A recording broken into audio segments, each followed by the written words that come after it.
وَبِهِ نَسْتَعِينُ أَمَّا بَعْدُ۔ تو دوستو اس سے پہلے بیان میں بات چل رہی تھی گناہوں کے نقصانات۔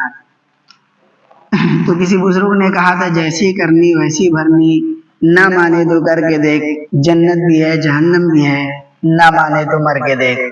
دوستو جو گناہوں سے پاک و صاف ہو کر زندگی گزارتا ہے اور گناہ کرتا ہے تو اس کی زندگی کو جہنم بنا دیتے ہیں۔ سورہ رحمان میں اللہ تعالیٰ نے اپنے نیک بندوں کے لیے، اللہ سے ڈرنے والوں کے لیے ارشاد فرمایا وَلِمَنْ خَافَ مَقَامَ رَبِّهِ جَنَّتَانِ، کہ جو اپنے رب کے سامنے کھڑے ہونے سے ڈرے گا اللہ نے اس کے لیے 2 جنتیں بنائی ہیں۔ بعض مفسرین نے فرمایا کہ اس کا مطلب ہے اللہ 2 جنت دیں گے، ایک رہنے کے لیے ایک گھومنے کے لیے، اور بعض نے فرمایا نہیں اللہ جنت دیں گے، جتنی جنت دیں گے وہ سب ایک ہی جنت ہوں گی، رہنے کے لیے گھومنے کے لیے ایسا نہیں ہوگا۔ غالباً حضرت عبداللہ ابن عباس کا قول ہے ایک جنت تو مرنے کے بعد ملے گی، اس کے بہت سارے اسٹیشن ہوں گے، اس کے الگ الگ درجات ہوں گے، اور اللہ مرنے سے پہلے ہی زندگی میں جنت دیں گے، یعنی زندگی میں جنت جیسا سکون آ جائے گا، جنت جیسی خوشیاں آ جائیں گی، زندگی بے چینی سے خالی ہو جائے گی، اور اس کے مقابلے میں جو اللہ سے نہیں ڈرے گا، اللہ کی نافرمانی کرے گا، اس کے لیے 2 جہنم ہے، ایک مرنے کے بعد، ایک یہی اس زندگی میں۔ اللہ زندگی کو جہنم بنا دیتے ہیں، حتیٰ کہ بعض لوگوں کی زبان سے نکل جاتا ہے میری تو زندگی جہنم ہو گئی ہے، عورتوں کی زبان سے بھی نکل جاتا ہے میری تو زندگی عذاب ہو گئی ہے۔ لوگ ایسا کہتے ہیں، حالانکہ یہ تو رونے کی بات ہے۔ آدمی کی زندگی عذاب کب بنتی ہے؟ اللہ کی نافرمانی کے نتیجے میں بنتی ہے۔ اللہ کے کسی نیک بندے اور بندی سے پوچھو، چاہے گھر میں فاقے ہوں، چاہے بدن پر پرانے کپڑے ہوں، چاہے چلنے کے لیے سواری نہ ہو، پیدل چلتے ہوں، ان سے پوچھو ان کے دل کا حال، وہ تو کہتے ہیں ہمیں تو جنت جیسی خوشیاں مل رہی ہے۔ ایک نیک اور متقی نوجوان تھے جن کے پاس تقوی کے سوا کچھ نہیں تھا، ایک مسجد میں امامت کر رہے تھے، ایک چٹائی اوڑھنے کے لیے، ایک چادر، ایک پیالہ اور کچھ نہیں۔ ایک گھر میں انہوں نے پیغام بھیجا شادی کے لیے، لڑکی کی ماں نے، وہ بھی نیک اور متقی لوگ تھے، اپنے بھائی سے کہا کہ جاؤ ذرا دیکھ کر آؤ مولوی صاحب کا کیا حال ہے۔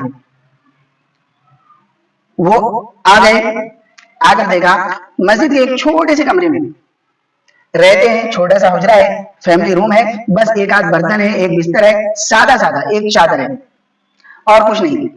کوئی دے گا اپنی بیٹی؟ یہاں تو ماشاءاللہ کہتے ہیں جوانی کے زمانے میں لڑکے کا اپنا گھر ہونا چاہیے اور اپنا برسر روزگار بزنس ہو، لڑکا اچھا کما رہا ہو،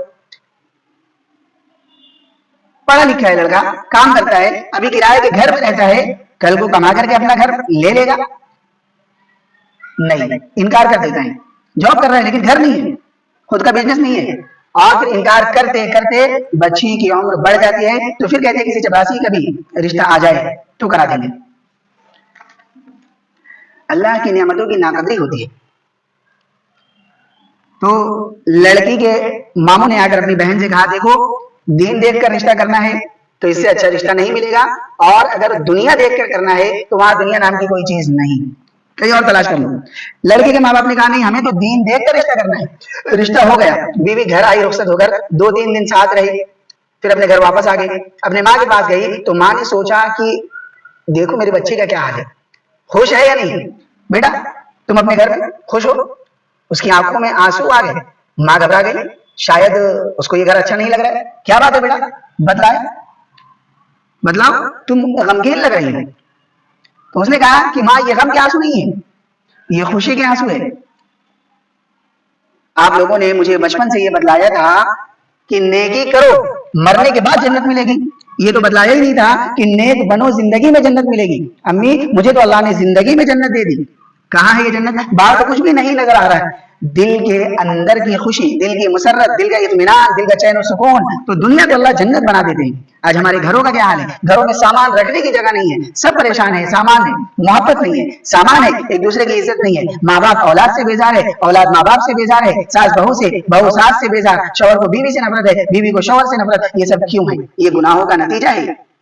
اللہ نے گناہوں سے پاک زندگی نصیب فرمائی، اور یہ نتیجہ ہم چاہے یا نہ چاہے نکلتا ہے، اور ہم چاہے کہ بڑی بیوی کے ساتھ بڑا پیار کرے اور چاہے کہ بیوی بھی ایسی ہی محبت کرے، نہیں ہوگا۔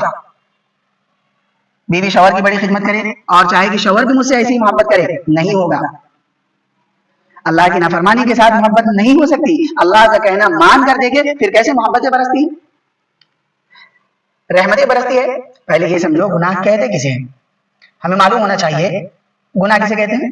معلوم تو ہونا چاہیے، تب تو گناہ کرنا چھوڑیں گے۔ دیکھو اللہ نے کچھ کام کرنے کا حکم دیا ہے، جیسے اللہ نے مردوں کو حکم دیا، عورتوں کو بھی حکم دیا کہ وقت پر نماز پڑھو، روزہ رکھو، اللہ نے دولت دی ہے، نصاب کے وقت رہے، سال پورا ہو گیا تو زکات ادا کرو، اگر اللہ نے صاحب استطاعت بنایا ہے تو حج کرو۔ یہ سارے کام کرنے کا کام ہے۔ اللہ نے جو کام کرنے کا حکم دیا، جو کام کرنے کے لیے بتلایا، اس کو نہ کرنا، اس کے کرنے میں سستی کرنا، یہ گناہ ہے۔ نماز کا وقت ہو گیا، نماز نہیں پڑھ رہی، رمضان کا مہینہ آیا، روزہ نہیں رکھا، اور اللہ نے دولت دی ہے اور زیورات ہیں، عورتوں سے تو بہت کوتاہی ہوتی ہے، زیور ہوتے ہیں اور زکات ادا نہیں ہوتی، اور زکات ادا نہ ہونے کی صورت میں یہ جہنم کا انگارہ بنتے ہیں۔ اب جب ہاتھ میں انگارہ ہوگا، یعنی جو کنگن پہنے، بالا پہنے، جو گلے میں پہنے، تو اب یہ انگارہ ہے، تو انگارے کی جلن ہاتھ میں نہیں دل میں ہوتی ہے، اور جب دل میں گرمی آتی ہے، جلن ہوتی ہے، تو جھگڑے ہوتے ہیں، لڑائیاں ہوتی ہے، بے برکتی ہوتی ہے۔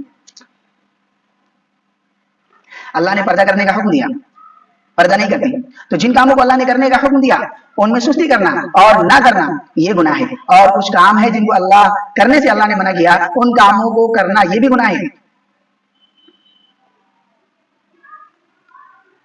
اب غور کر لو، ہم سے یہ دونوں غلطیاں ہو رہی ہیں۔ حکم ہے نامحرم کو مت دیکھو، عورتوں کو بھی حکم ہے، مردوں کو بھی حکم ہے، قل للمؤمنین یغضوا من ابصارہم ویحفظوا فروجہم، ایمان والے مردوں سے کہہ دیجئے اپنی نگاہ نیچی رکھے اور اپنی شرمگاہ کی حفاظت کرے، اور ایمان والی عورتوں سے کہہ دیجئے کہ اپنی نگاہ نیچی رکھے اور اپنی شرمگاہ کی حفاظت کرے۔ عورتوں سے اللہ تعالیٰ نے کہا ولا تبرجن تبرج الجاہلیۃ الاولی، کہ بن سنور کر پچھلی جاہلیت کے طریقے پر بے پردہ دوسروں کے سامنے مت آیا کرو۔ ہو رہا ہے بھائی، گھر کا فریج کھولو، ایک ہاتھ فریج میں ڈال دو اور دوسرا ہاتھ چولہے کے اوپر رکھو، آگ جل رہی ہو، ہاتھ جلے گا؟ نہیں جلے گا، جلے گا نا بھائی، میں نے تو فریج کے اندر ہاتھ ڈالا ہوا ہے اور دوسرا ہاتھ چولہے کے اوپر ہے، تو ارے جو ہاتھ فریج کے اندر رکھا ہوا ہے وہ ٹھنڈا ہوگا، یہ ہاتھ چولہے میں رکھا ہے یہ گرم ہوگا۔ اب یہ کہے کہ میں نماز پڑھتی ہوں، انسان اور مرد کہے میں نماز پڑھتا ہوں، ماشاءاللہ ہم نے اتنے حج کیے، اتنے عمرے کیے، ہم نے تو اتنے 100 مرتبہ عمرے کیے، سب اپنی جگہ ٹھیک ہے، لیکن جب بے پردگی ہوگی، بد نگاہی ہوگی، بد نظری کرو گے تو مصیبتیں آئیں گی۔ یہ قانون ہے اللہ کا، وَلَن تَجِدَ لِسُنَّتِ اللَّهِ تَبْدِيلًا، اور اللہ کے قانون کو کوئی بدل نہیں سکتا۔ علماء بھی مل کر بدلنا چاہے تو نہیں بدل سکتے، مشائخ بھی بدلنا چاہے تو نہیں بدل سکتے، تمہارے گھر والے مل کر بدلنا چاہے تو نہیں بدل سکتے، پوری دنیا کے لوگ مل کر بدلنا چاہے تو نہیں بدل سکتے۔ تو اللہ کا جو قانون ہے وہ اپنی جگہ اٹل ہے، جو گناہ کرے گا اس کی زندگی میں مصیبتیں آئیں گی، بچنا ہے تو گناہ چھوڑ دو۔ اس کو ایک مثال سے اور سمجھیے، آپ طاقت کی دوا خوب استعمال کریں، یہ خمیرہ، یہ معجون، یہ ٹونک، خوب مقویات، خوب طاقتور چیزیں استعمال کریں میرے بدن میں، لیکن کہہ رہے کہ میرے بدن میں طاقت نہیں آ رہی، کیوں؟ تھوڑا سا روزانہ زہر کھا لیں۔ اب کہے کہ میں اتنی ساری چیزیں کھا رہا ہوں، میرے بدن میں طاقت نہیں آ رہی ہے، روزانہ کمزوری آ رہی ہے، کمزور ہوتا جا رہا ہوں، بھائی پہلے آپ زہر کا استعمال بند کرو، اس سے تو کمزوری آئے گی، اور انشاءاللہ بہت جلد جا کر آپ قبر میں آرام کرنا، آپ کو آرام کرنا ہوگا۔ ایسا ہوگا کہ نہیں ہوگا؟ اب حکیم صاحب اس زہر کے اثر کو روک سکتے ہیں کسی خمیرے کے ذریعے سے، وہ کہیں گے پہلے زہر کھانا بند کرو پھر خمیر کھاؤ، معجون کھاؤ۔ اب یوں سمجھو اللہ نے جن